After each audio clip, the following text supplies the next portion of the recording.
अक्सर आप लोगों ने लोगों को कहते सुना होगा कि बहुत ही अच्छा इंसान था, लेकिन महज 21 साल की उम्र में अच्छे लोगों की मृत्यु जल्दी क्यों हो जाती है। आप लोगों ने भी गौर किया होगा कि अच्छे लोगों की मृत्यु जल्दी हो जाती है। अक्सर यह देखा जाता है कि अच्छे से और धर्म से चलने वाले लोगों की मृत्यु अक्सर जल्दी हो जाती है। शास्त्रों में तो बताया गया है कि कलयुग में लोगों की उम्र महज 30 साल ही रह जाएगी और कलयुग का अंत होते होते इंसान की औसतन उम्र सिर्फ 20 साल ही रह जाएगी। आपने यह भी सुना होगा कि भगवान अच्छे लोगों को जल्दी बुला लेते हैं। तो दोस्तों नमस्कार और स्वागत है आप सभी का एक बार फिर हमारे चैनल सनातन कहानियाँ पर। वीडियो शुरू करने से पहले आप लोगों से रिक्वेस्ट है कि वीडियो लास्ट तक जरूर देखें और अगर आप हमारे चैनल पर नए हों तो लाइक, कमेंट और सब्सक्राइब जरूर करें। तो चलिए दोस्तों वीडियो की शुरुआत करते हैं। धर्म कोई सा भी क्यों न हो, हर किसी में यही बताया गया है कि जिसने इस धरती पर जन्म लिया है उसकी मृत्यु निश्चित है। और अगर बात सनातन धर्म की करें तो इसकी एक मान्यता के अनुसार बच्चे के जन्म की छठी रात ही ब्रह्मा जी उसकी किस्मत लिख देते हैं, जिसमें उसके आने वाले कल जैसे विवाह, नौकरी, पढ़ाई, यहाँ तक कि मृत्यु की तारीख तक शामिल होती है। कर्मों के कारण या फिर उनके आधार पर मृत्यु का निर्णय तो भगवान ही करते हैं कि इसकी उम्र कितनी है और उसे संसार में कितना समय व्यतीत करना है। दोस्तों आप सभी ने यह गाना तो जरूर सुना होगा कि जितनी चाबी भरी राम ने उतना ही चले खिलौना। इस गाने में साफ कहा गया है कि किसकी मृत्यु कब होनी है यह तो भगवान ही तय करते हैं।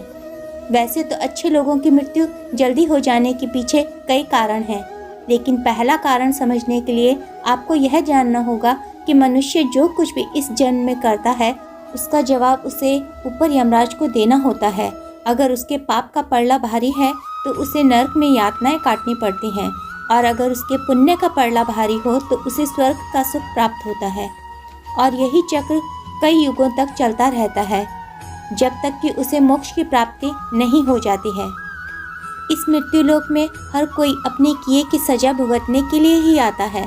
कोई आत्मा इंसान बनती है तो कोई जानवर के शरीर में प्रवेश करती है। यह उसके संचित कर्मों के आधार पर ही तय होता है। इसके अलावा उसे जन्म देने वाले माता पिता के संस्कार भी उसके अंदर आते हैं। इसके बाद वह जो कर्म करेगा उसके हिसाब से उसे पुण्य आत्मा या फिर दुरा आत्मा कहा जाता है। अब यही पुण्य आपकी मृत्यु की तारीख को भी बदल सकते हैं। जिस तरह से एक जेल में रहने वाले कैदी के व्यवहार को देखकर उसकी सजा कम कर दी जाती है, ठीक उसी तरह भगवान भी देखते हैं कि इंसान मृत्युलोक में जाने के बाद अच्छे कर्म कर रहा है और उसे अपने किए की सजा मिल चुकी है। और जब उन्हें लगता है कि अब उसे मृत्युलोक में नहीं रहना चाहिए तब वह उसे वापस बुला लेते हैं। अच्छे लोग अपने पाप का फल जल्दी ही काट लेते हैं। भगवान के दंड विधान के अनुसार हर व्यक्ति को केवल उतना ही दंडित किया जाना चाहिए जितने कि उसने पाप किए हों, क्योंकि अच्छे लोगों के पाप कर बुरे लोगों के पाप कर्म की तुलना में कम होते हैं। इसलिए अच्छे लोग अपने पापों का फल जल्दी ही भुगत लेते हैं। और शायद यही कारण है कि अच्छे लोग बुरे लोगों की तुलना में जल्दी ही भगवान के पास चले जाते हैं। हिंदू धर्म में मान्यता है कि भगवान हर अच्छे आदमी को किसी न किसी उद्देश्य के साथ ही इस मृत्युलोक में भेजते हैं और भगवान द्वारा लिए गए अवतार भी इसी उद्देश्य में शामिल है। इसलिए जब वह उद्देश्य जल्दी पूरे हो जाते हैं तब भगवान उन्हें वापस बुला लेते हैं। अर्थात अच्छे लोगों की मृत्यु उनके अच्छे कर्मों पर ही निर्भर करती है। इसके अलावा आपको यह भी बता दें कि जो लोग यह कहते हैं कि मरने के बाद इंसान खाली हाथ जाता है, उन्हें यह जान लेना चाहिए कि 3 चीज़ें ऐसी हैं जो मरने के बाद भी आपके साथ ही जाती हैं। एक है संचित कर्म, दूसरा है स्मृति और तीसरी है जागृति। इसलिए आप अब किसी से यह मत कहना कि आप खाली हाथ आए थे और खाली हाथ ही जाएंगे।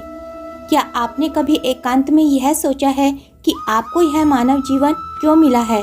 तो दोस्तों महाभारत में युधिष्ठिर के एक प्रश्न के उत्तर में भीष्म पितामह ने कहा था कि मनुष्य से बढ़कर कोई भी जीव नहीं है।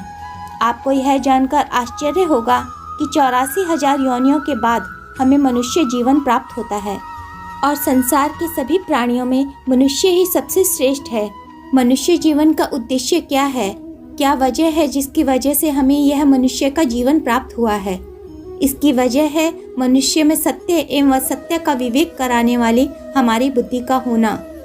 लेकिन इस धरती पर हम इस दुनियादारी के चक्र में कुछ इस तरह फंस जाते हैं कि हमारी बुद्धि सीमित दायरे में ही सिमट कर रह जाती है। हम सांसारिक सुखों को ही सब कुछ मानकर उसमें लिप्त रहने में ही अपना सौभाग्य और उसे अपने जीवन की सफलता समझते हैं। यही गलती हम करते जाते हैं, क्योंकि यह सब करने के बावजूद भी कोई व्यक्ति यह दावा नहीं करता कि वह पूरी तरह से सुखी है। सच्चाई यह है कि हमें सामान्य मानव जीवन के उद्देश्य की पूर्ति के लिए निरंतर प्रयास करते रहना चाहिए। यह सच है कि अपने और अपने परिवार का भरण पोषण की जिम्मेदारी हमारी ही है और हमें इसे हर हाल में निभाना चाहिए। लेकिन क्या आपको यह मालूम है कि आप कहां से आए हैं और आपको कितने दिनों तक या कितने सालों तक इस जगत में रहना है और आपकी मंजिल क्या है? तो इन प्रश्नों के उत्तर में ज़्यादातर लोग यही कहते हैं कि पता नहीं। ऐसे लोग बड़े ही विचित्र होते हैं। वह यात्रा तो कर रहे होते हैं, पर यात्रा के संबंध में उन्हें कुछ जानकारी नहीं होती। परम धाम तक पहुंचना इस मनुष्य जीवन का लक्ष्य है। उन्होंने मानव जीवन तो पाया, लेकिन उन्हें अपने जीवन का लक्ष्य मालूम नहीं होता। हमारे आपके सबके जीवन का एक ही लक्ष्य है, एक ही उद्देश्य है, अपने भीतर परमात्मा की खोज कर लेना। कहा जाता है कि मनुष्य आनंद लोक का वासी है और आनंद के परम धाम तक पहुंचना ही उसके जीवन का एकमात्र लक्ष्य भी है। इसलिए मनुष्य को इस संसार की मोह माया से निकलकर भव्य जीवन की प्राप्ति के लिए साधना के मार्ग को अपनाकर अपने गंतव्य को पहचानना चाहिए। श्रीमद् भगवत गीता में भी भगवान श्री कृष्ण कहते हैं कि यह एक आध्यात्मिक और ईश्वरीय जीवन का पद है, जिसे प्राप्त करके मनुष्य मोहित हो जाता है। अगर कोई जीवन के अंतिम समय में इस तरह की स्थिति में हो तो वह भगवत धाम में प्रवेश कर जाता है। मनुष्य कृष्ण भावना, अमृत या दिव्य जीवन को एक क्षण में ही तुरंत प्राप्त कर सकता है और हो सकता है कि उसे लाखों जन्मों के बाद भी यह प्राप्त ना हो। यह तो सत्य को समझने और स्वीकार करने की बात है। भगवत गीता में कहा गया है कि वास्तविक जीवन का शुभारंभ इस बौद्धिक जीवन के पूरे होने के पश्चात ही होता है। इन सभी बातों से यह तो स्पष्ट होता है कि हम सभी एक निश्चित समय के लिए धरती लोक पर आते हैं और कुछ विशेष कर्मों को करने के लिए ही आते हैं। जब हमारे कर्म पूरे हो जाते हैं और इस जीवन के लक्ष्य को प्राप्त कर लेते हैं तो प्रभु हमें परलोक में एक सहज जगह प्रदान करते हैं। भगवान कृष्ण कहते हैं कि वास्तविक जीवन तब शुरू होता है जब यह भौतिक जीवन समाप्त हो जाता है। मित्रों, जो लोग सदाचारी होते हैं और जिन्होंने जीवन में अच्छे कर्म किए होते हैं वे वास्तव में विशेष होते हैं। उनकी मृत्यु का समय निर्धारित होता है तो उनको इस दुनिया को छोड़कर आगे की यात्रा जारी रखनी होती है। तो दोस्तों, उम्मीद है कि आपको वीडियो पसंद आया होगा और अगर आप हमारे चैनल पर नए हों तो लाइक, कमेंट और सब्सक्राइब जरूर करें।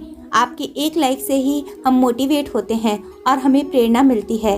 वीडियो में अंत तक बने रहने के लिए धन्यवाद।